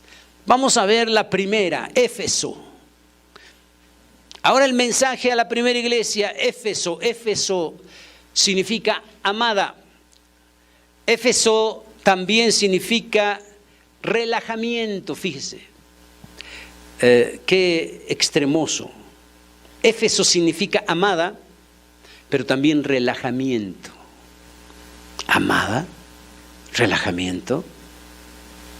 Bueno, Éfeso, la iglesia de Éfeso representa la primera iglesia. Representa la primera etapa de la iglesia de Cristo en su historia. Amada. mucho amor, pero también representa relajamiento. Quizás el primer punto que podríamos aquí respecto a Amada, cuando la iglesia empieza en Jerusalén, la primera iglesia de Cristo estuvo en Jerusalén, y sus primeros líderes eran nada más y nada menos que la mayoría de los apóstoles. Vea qué extraordinaria iglesia. Pero podríamos hacer algunas precisiones ahí. Cristo Jesús les dijo: no se vayan de Jerusalén hasta que sean investidos del poder de lo alto. Pero una vez que venga el poder de lo alto, me van a ser testigos Jerusalén, Judea, Samaria, hasta lo último de la tierra. El Señor les precisó eso.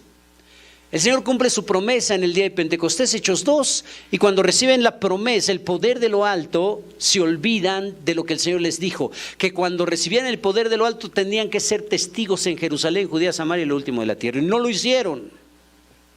Se quedaron ahí en Jerusalén todos, estaban cómodos. Cuánta comodidad y cuánta bendición estar primero en la primera iglesia, y segundo, estar en la iglesia donde están los apóstoles directos de Cristo Jesús congregados allí. Pues era una iglesia maravillosa. Y estaban en su primer amor, al grado de que pensaron que Cristo Jesús iba a venir por ellos en ese momento. Tuvieron la idea de que Cristo Jesús, su promesa de regresar por ellos, ellos tenían la idea de que iba a venir en ese tiempo. Y entonces empezaron a relajarse. Por eso también Éfeso significa relajamiento, porque empezaron a relajarse y dijeron: si ya Cristo viene, ¿para qué queremos bienes materiales? Y por eso empezaron a vender sus propiedades y a repartirle a los pobres y a los necesitados, porque ellos pensaron: ¿para qué queremos una casa? ¿Para qué queremos un bien material si ya Cristo viene? Y llevaban lo vendido a los apóstoles para que ellos lo repartieran entre los pobres, y qué felicidad, todo muy bien. Un relajamiento. Se olvidaron de sus responsabilidades, dejaban trabajo, dejaron bienes materiales, ya se quedaron en ceros. Hubo relajamiento, ¿sí? Y ahora cuando la esposa pedía el gasto, ¿cómo lo iban a hacer? ¿Sí? Y ahora cuando tenían que hospedar, ¿cómo lo iban a hacer? Ya no tenían casa, ¿sí? ¿Y cómo podían sostener a los ministros en la iglesia si ya no tenían empleos ni nada? O sea, entraron a una especie de relajamiento. Y eso provocó problemas prácticamente inmediatos, porque sin dinero, sin propiedades, y ahora que iba a ser la primera iglesia, y se dieron cuenta que Cristo no llegó en su época, y ya, ¿qué podían hacer? Ya habían vendido todo, ya habían regalado todo, ya habían dejado todo, y Cristo no llegó, y ahora ¿qué vamos a hacer? Y por eso cuando el Señor levanta a Pablo, al apóstol Pablo, y empieza a abrir misiones, Pablo ve el problema de la iglesia de Jerusalén por entrar a esa parte de relajamiento. Y entonces el apóstol Pablo levanta misión, y ¿sabe qué empieza a hacer con todas las misiones? A pedir ofrendas, para llevar ofrendas a Jerusalén, para ayudarles. El apóstol Pablo empieza a levantar obra, otra más por acá, y a todas les pedía ayuda económica para llevar a Jerusalén a suplir las necesidades básicas, porque se quedaron en ceros. Un relajamiento. Pero también hubo un relajamiento evangelístico. El propósito del Señor era predicar el evangelio a toda criatura. Se les olvidó a ellos, estaban en un relajamiento, estaban tan cómodos ahí sentados, escuchando los mensajes y las historias de los apóstoles. Qué bonito, pero todos sentados, nadie quería trabajar. Un relajamiento espiritual. La iglesia en nuestros días también se puede aplicar a todas las épocas. Las iglesias generalmente entran en un relajamiento. Estoy tan cómodo sentado, estoy tan cómodo, llego, canto, estoy tan cómodo, llego y escucho el mensaje y no trabajo en nada. No hago nada en la iglesia, no trabajo para nada. La iglesia entra en un relajamiento. La iglesia en general en nuestros días considera un relajamiento tal que cree que es más que suficiente congregarse. No, yo ya cumplí, yo ya canté. No, yo ya cumplí, y digan que fui, y es más, hasta doble culto, ahora hasta tengo que aguantarme el estudio y luego el culto general, o sea, y ya digan que ya sufrí mucho. Entonces se tiene un relajamiento, se cree que es más que suficiente y nadie hace nada. Entonces la iglesia de Éfeso, que representa la primera iglesia de Cristo, entró en ese relajamiento porque los apóstoles estaban ahí, porque era la primera iglesia, porque había un avivamiento maravilloso, porque vivían el amor de Cristo de una manera extraordinaria, que entrar, todo eso provocó un relajamiento, todos tranquilos. Pero el Señor les había precisado, van a ser testigos en Jerusalén, pero Judea, Samaria, hasta el último de la tierra. Y como no obedecieron, entonces el Señor les permite la primer persecución. No quieres salir por las buenas. No quieres predicar el evangelio por las buenas. Bueno, entonces te permito una persecución. Y empiezan a matar cristianos de una manera terrible. Y los cristianos en Jerusalén tienen que huir por la persecución. Y ahora sí, a donde quiera que iban, predicaban el evangelio. ¿Por qué tenemos que esperar a que el Señor haga algo que nos duela para poder cumplir lo que Él ordena? ¿Por qué? ¿Por qué no podemos obedecer a la primera? ¿Por qué no podemos obedecer a lo que el Señor nos dice? ¿Por qué el Señor nos tiene que acorralar para hacerlo? Pues la primera iglesia tuvo que ser acorralada. Dios, el Señor, permitiéndole una persecución, y en esa persecución muchos de Jerusalén tuvieron que salir huyendo por la persecución, y al huir tenían que ir predicando el evangelio. Y entonces de Éfeso pasa al periodo de Esmirna. Esmirna, la siguiente iglesia, significa amargura, porque significa la iglesia ahora perseguida, su amargura. Estoy adelantando detalles, aunque vamos a ir viendo cada iglesia. Entonces, cuando nosotros leemos este pasaje a la iglesia de Éfeso, el Señor empieza con cosas maravillosas. Dice, escuche bien, vamos a leer el mensaje a la iglesia de Éfeso, capítulo 2, 1 al 7. Escribe al ángel de la iglesia en Éfeso. Escribe al ángel de la iglesia en Éfeso. Ya dijimos que no es un ángel protector que tiene cada iglesia y que algunos creen. Porque si fuera así, como dicen algunos que tenemos un ángel grande y protege toda la iglesia, ¿cómo interpretaremos aquí? Escribe el mensaje. Escribe al ángel de la iglesia en Éfeso. ¿Qué caso tiene que el Señor le dé un mensaje a un ángel? No hay incongruencia. Pero ¿qué congruencia hay que el Señor le dé el mensaje a los líderes? Eso sí es congruente. Porque el Señor primero le da el mensaje a los líderes para que los líderes se lo comuniquen a la congregación. Ese es el orden de Dios. Dios es un Dios de orden. Se sobreentiende que siendo Dios de orden, el mensaje se lo da primero a los líderes para que los líderes a su vez se lo den a la congregación. ¿Qué pasa? ¿Qué creer cuando en una iglesia el Señor le empieza a dar el mensaje al congregante y no a los líderes? Ahí tendríamos que detenernos porque está pasando algo extraño. Cuando en una iglesia el mensaje que Dios quiere dar, se lo da primero al congregante y no a los líderes, algo extraño está pasando con los líderes. Porque el orden de Dios es darle el mensaje a los líderes primero para que ellos se lo den a la congregación. Pero cuando los líderes han dejado de brillar, cuando los líderes ya no funcionan correctamente, cuando los líderes han perdido la visión, entonces el Señor empieza a dar el mensaje primero al congregante. ¡Qué terrible!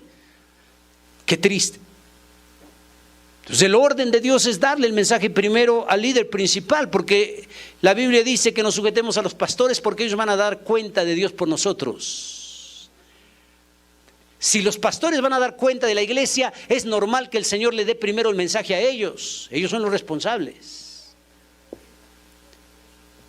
Hay de nosotros como pastores, hay de nosotros como líderes, si el Señor ya no nos da los mensajes primero a nosotros.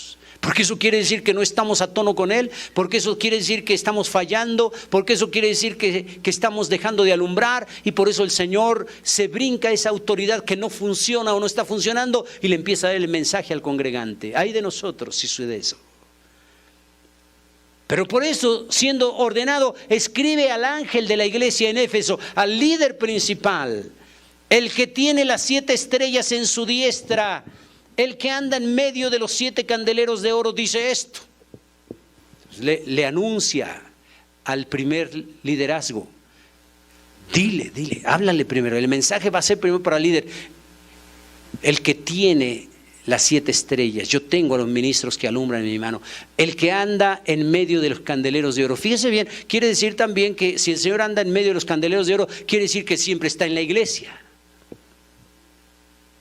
Se cumple lo que Él dijo. He aquí, yo estoy con vosotros todos los días hasta el fin del mundo. Por eso el que está en medio, se pasea en medio de los 7 candeleros. El Señor siempre está en la iglesia.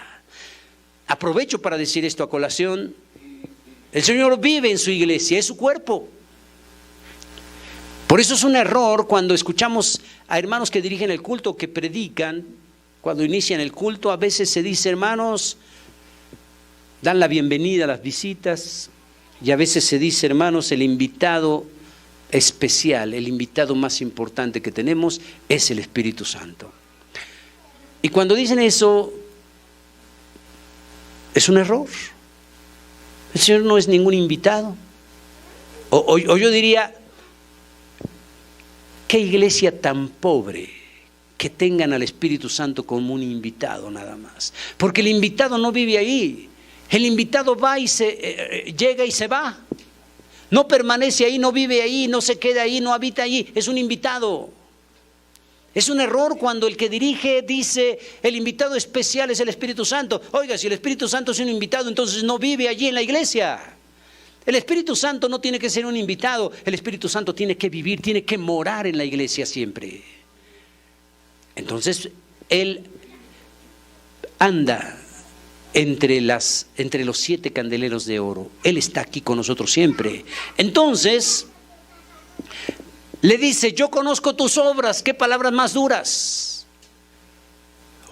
Amados hermanos, cuando el Señor le dice a la iglesia de Éfeso, yo conozco tus obras, hay que detenernos. Si lo aplicamos a nuestros días, a nosotros, el Señor nos dice, yo conozco tus obras. Haga de cuenta que el Señor, este mensaje a Éfeso nos lo dice a cada uno de nosotros. El Señor nos dice en esta mañana, yo conozco tus obras. ¿Cómo andamos, hermanos? No podemos escondernos. Aquí nos vemos nosotros, pero nuestro corazón no lo conocemos. Yo no puedo saber su corazón, usted no puede saber el mío, pero el Señor nos dice a todos, yo conozco tus obras. Yo conozco verdaderamente a ti, yo te conozco a ti verdaderamente, a mí me conoce el Señor. Yo conozco tus obras. El Señor conoce nuestras obras buenas si lo son, nuestras obras malas si lo son, nuestras obras ocultas si lo son, obras negativas si lo son, a escondidas en la intimidad como sea. El Señor conoce nuestras obras, no nos podemos esconder.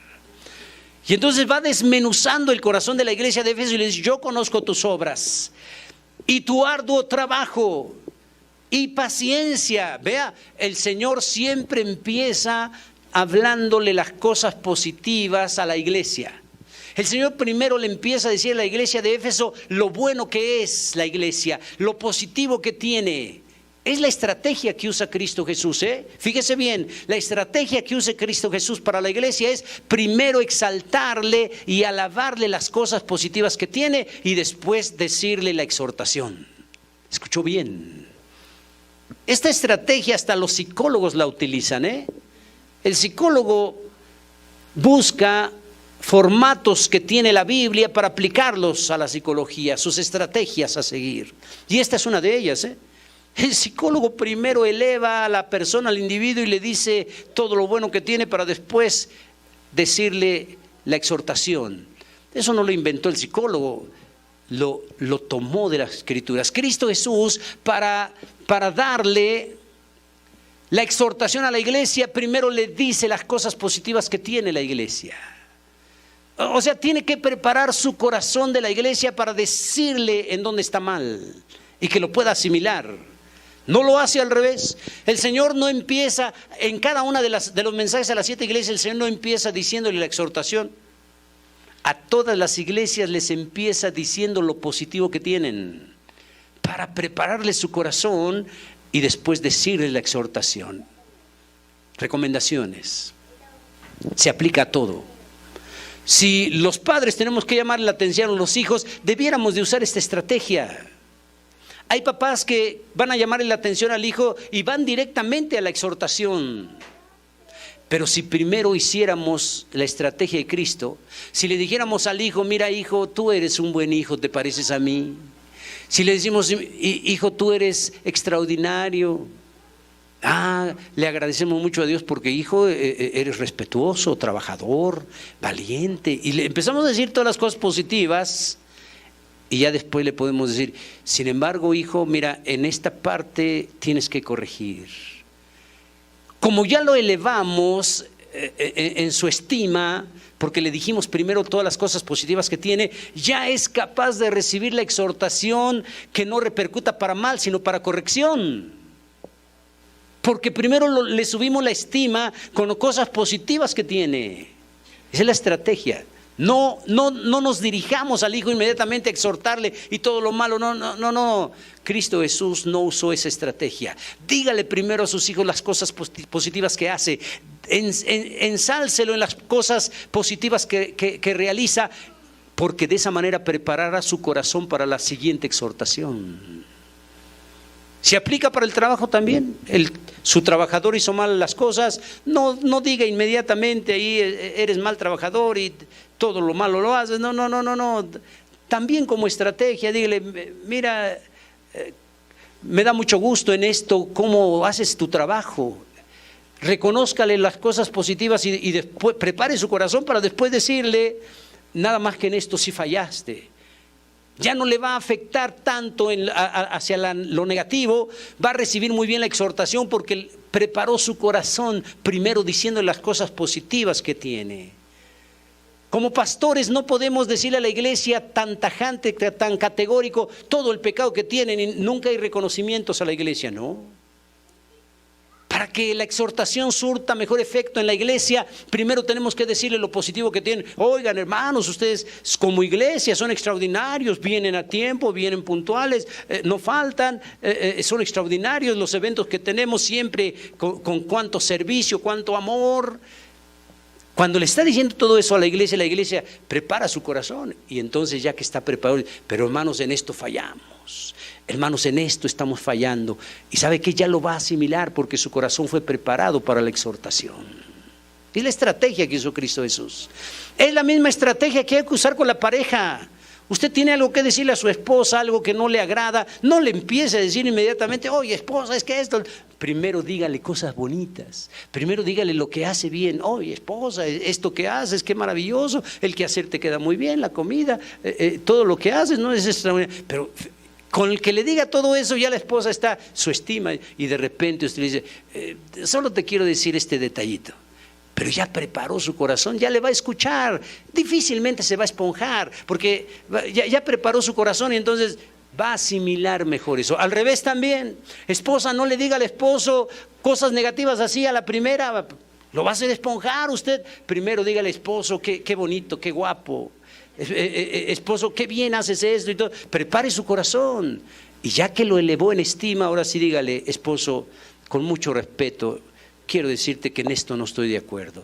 Y el esposo lo va a asimilar mejor porque preparó su corazón para la exhortación. Entonces, el Señor usa esta estrategia. Primero, el mensaje que le da a las 7 iglesias empieza con cada iglesia diciéndole lo bueno que tiene. Y Dios y Cristo Jesús le dice a la iglesia de Éfeso cosas maravillosas. Y le dice, yo conozco tus obras, tu arduo trabajo. La iglesia de Éfeso trabajaba.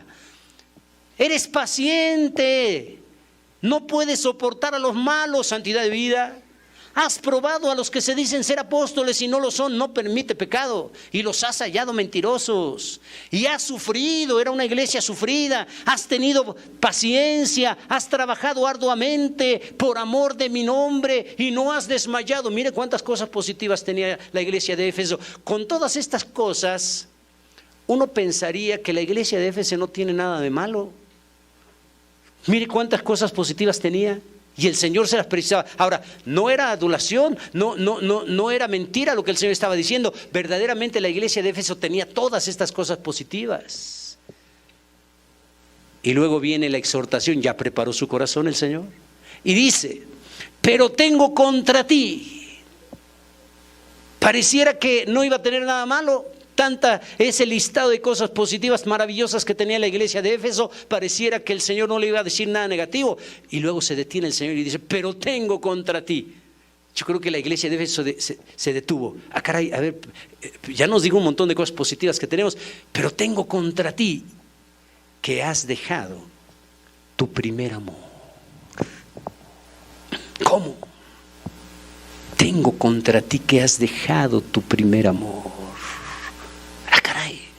Pero si yo trabajo mucho, es la obra de Dios y todo, tengo paciencia, probamos a los que no son apóstoles. Tengo contra ti que has dejado tu primer amor. ¿Qué exhortación le hace el Señor a la iglesia de Éfeso? Tengo contra ti que has dejado tu primer amor. ¿Qué significa eso? ¿Cuánta enseñanza podemos hablar del primer amor? Y lo voy a aplicar para el noviazgo, para el matrimonio, para la iglesia con Cristo. El reclamo de Cristo a la iglesia de Éfeso no era que no trabajaba, no era que no tenía paciencia, no era que no viviera en santidad, no era que no probara a los malos y los desechara y se quedara exhortando solo para la consideración de santidad.